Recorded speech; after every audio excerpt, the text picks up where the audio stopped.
Office Games, continuando aqui esse bate-papo muito bacana que, ó, Magda, mexe o coração aqui, viu? Não acho que tá 100% tranquilo, não.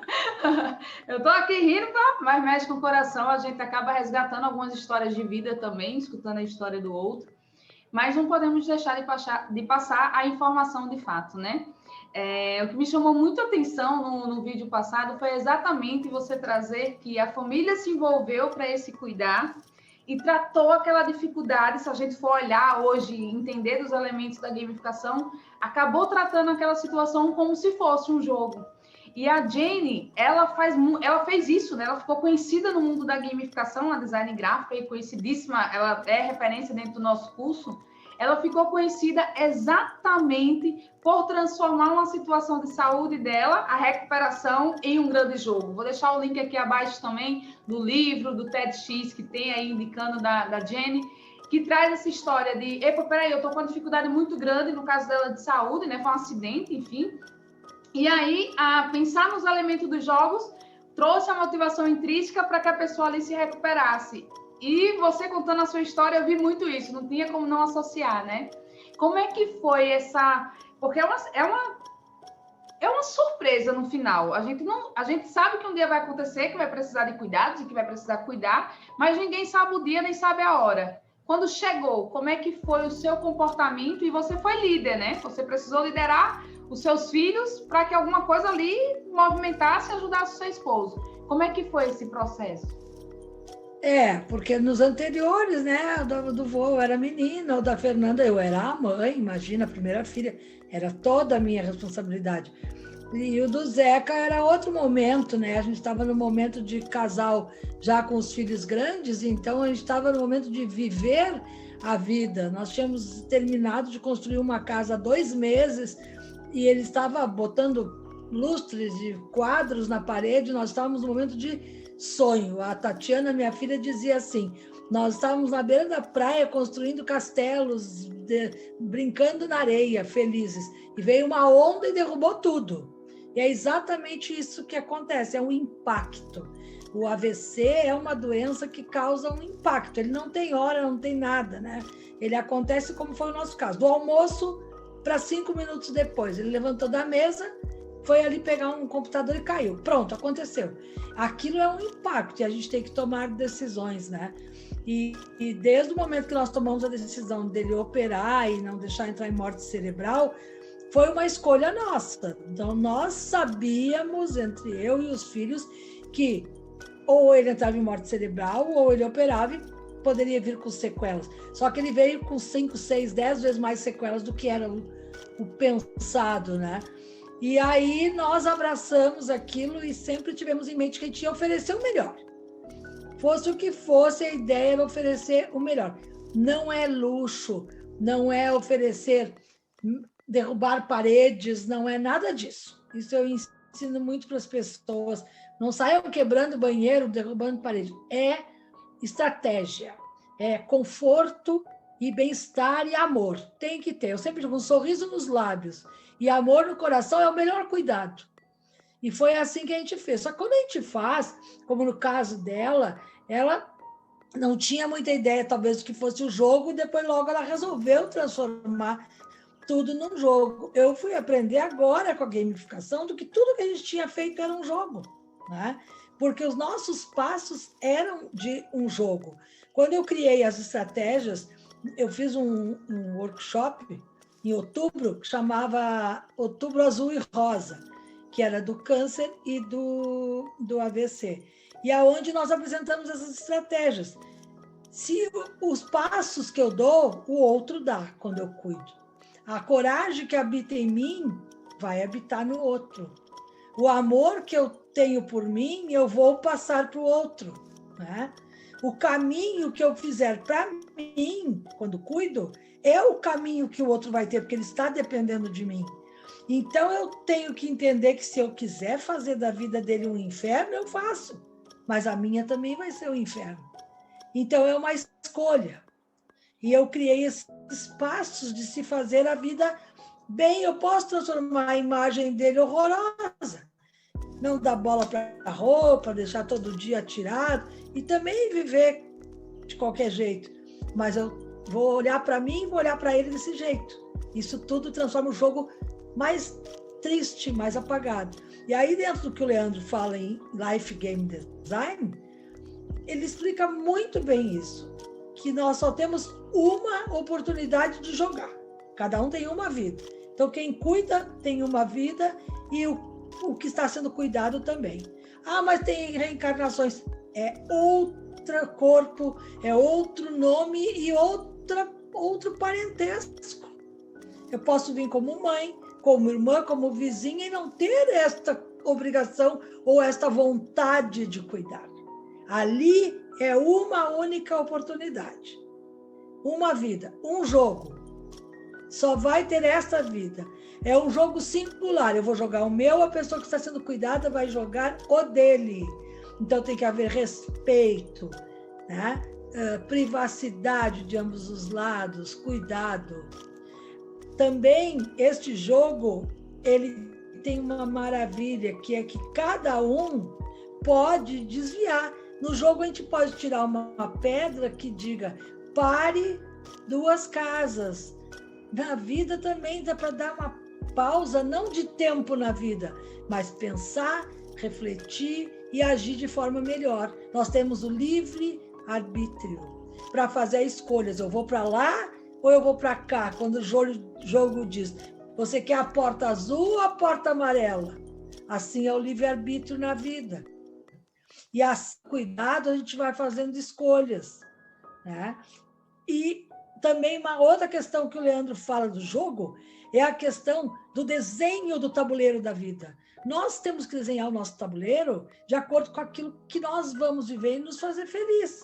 Felicidade não é estar sempre feliz, é o que vai acontecendo. Se para aquela pessoa nada quase traz felicidade, nós não vamos deixar de ser felizes. Nós temos que ter o nosso desenho diferente do dele. Cuidá-lo, mas fazer a nossa felicidade. Não parar. Continuar tendo amigos, ouvir as músicas que gostamos, né? Se possível, eu tenho um grupo de apoio para cuidadores. Frequentar a terapia, frequentar grupos de apoio para que a gente seja cuidado. Só cuida bem quem está bem. Uma pessoa que não está bem, como é que ela vai cuidar bem de alguém?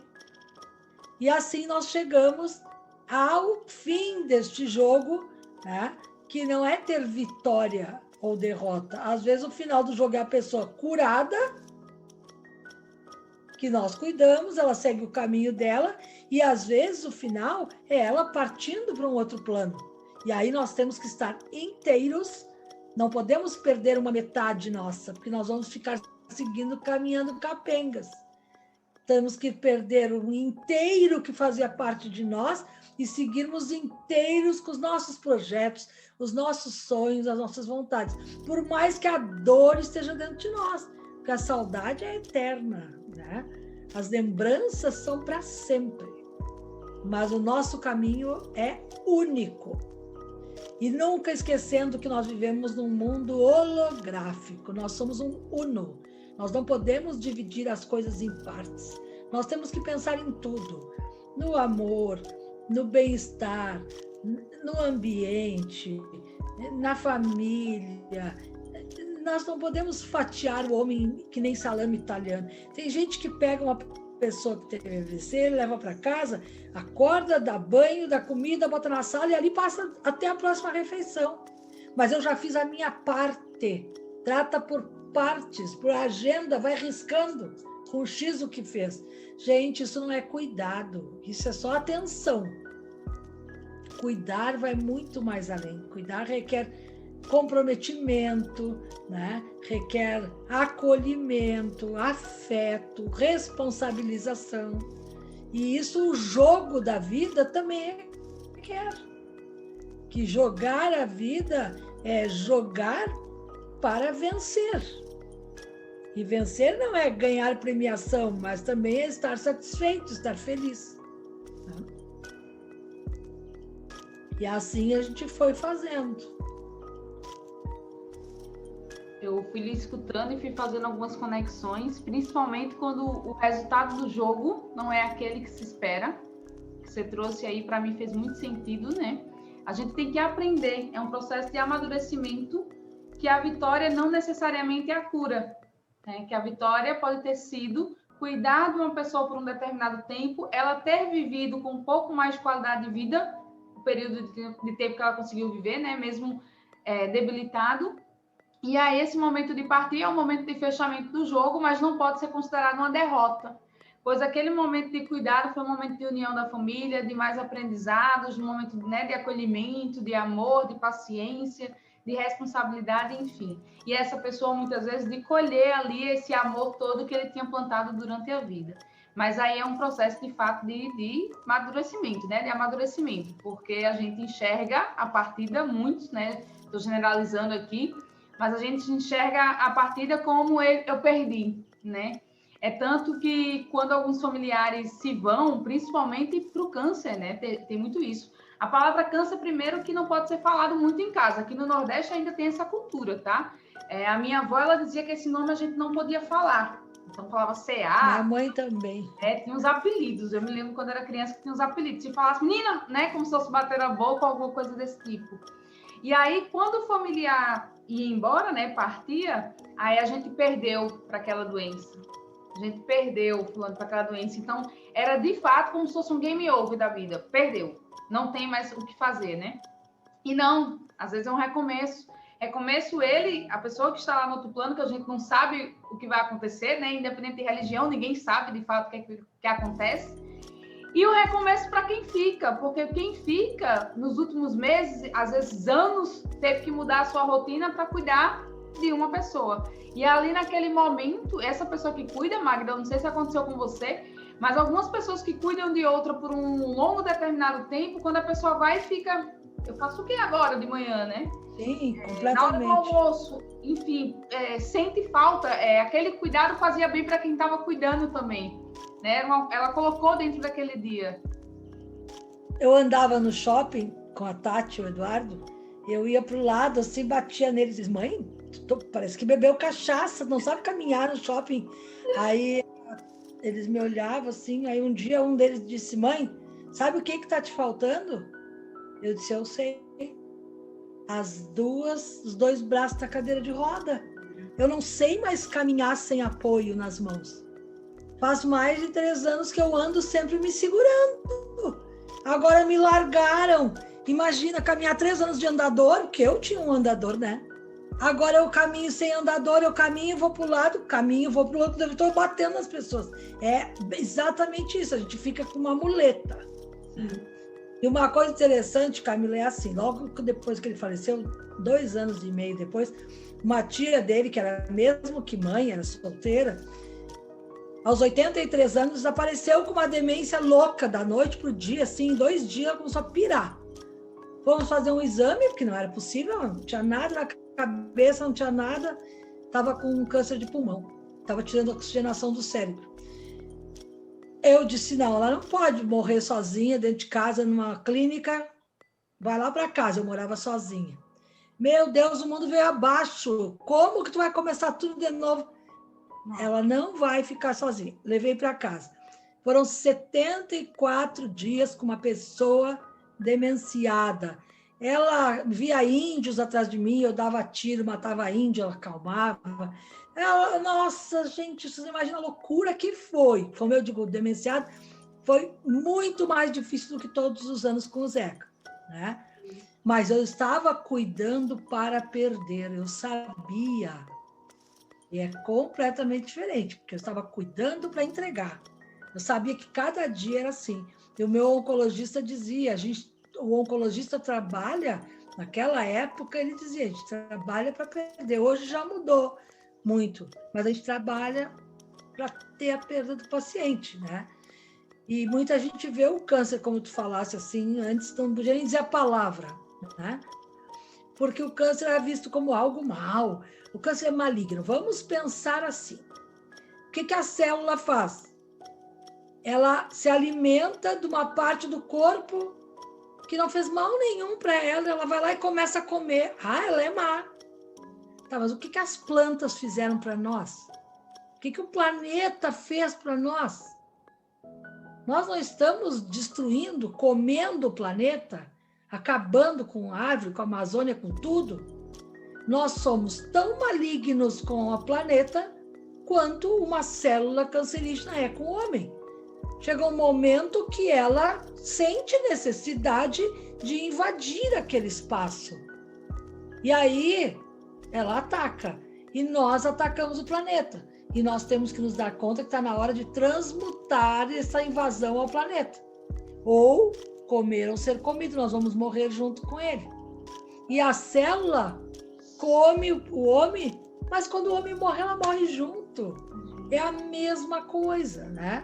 Então, assim, ninguém queria que falasse porque ela era algo mal que vinha e atacava o homem. E eu, na minha mente, assim, eu nunca digo o meu câncer, a luta contra o câncer, porque aquilo que tu vai lutar contra é uma batalha, é uma guerra.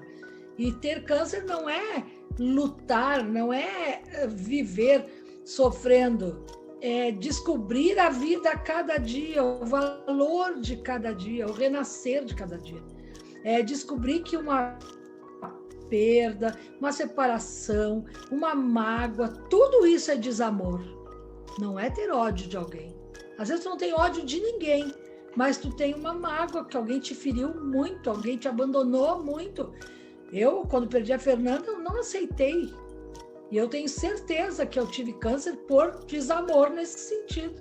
Eu tinha 3 filhos saudáveis e eu dizia, se eu pudesse voltar a 10 anos atrás, eu não tinha conhecido eles, eu queria ela. Porque eu não tinha conhecido eles há 10 anos. Então isso é uma forma de mágoa, mas não era ódio de ninguém. Então o câncer é uma oportunidade da gente transmutar, não para lutar e vencer. Eu acho que isso me fez seguir adiante. Foi nunca querer lutar contra ele, mas transmutar coisas, né? Muito bem. E dessa forma a gente encerra aqui o nosso vídeo, mas eu quero conhecer, Magda, o baralho, eu quero que você mostre para o público o baralho. Então a gente se encontra aí na nossa próxima, se transformou numa série, né? A gente se encontra aqui na parte 3 para a Magda trazer como é que foi que nasceu o baralho, que trabalha muito essas questões, como é que foi para ela o processo de construir, e aí sim, agora mergulhando um pouco mais na própria dor, inclusive, né, Magda? E aí trazer para o mundo como ela resolveu esse conflito e agora ajudando outras pessoas que estão passando pela mesma situação. Então, nos encontramos daqui a pouquinho.